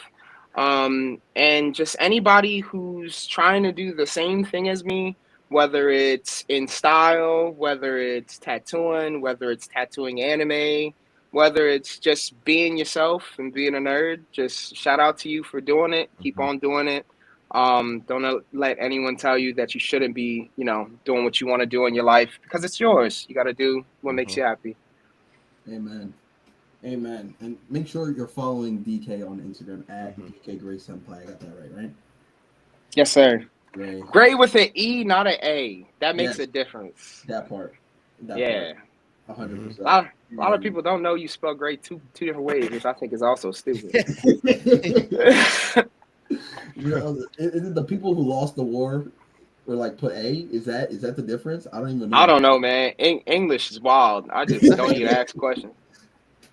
Like I spell this both ways and it means the same shit. All right, cool, whatever. I'll pick Apparently- the one that's Apparently, My Gray man is just looked more it up. American. Really? Is American. Or A? Gray with an E or A. No, Gray with a GRA is more in American English, and Gray with a GREY is British English. Apparently. What? Yo, we on That the makes wrong side of sense. fun, bro. What? Because That makes sense. on the site I have Gray as EY. I don't know. I have it as an E. Well, I mean, if you speak in real English, you go with Britain. Don't choose what we speak over here. This shit don't make sense. Yo, We speak American, bro. not English. Yo, with that being said, thank you for tuning in to the Anime Tattoo Podcast. If you made it this far, comment opaques, and I'll send you some free merch. Love you. Peace. Make sure to follow DK at DK Gray, DK Gray Senpai. And if you're in North Carolina, yo, book this guy. Book this guy and tag us. Also, Get a Sandman tat. Ooh, that I like that. But also follow Anime Inc. Con, and keep a lookout for all the things that we got coming, because we're gonna be making some announcements and stuff. Pretty cool stuff coming out. So, yeah. It's lit. Tune in. You heard the man. We love you. Peace.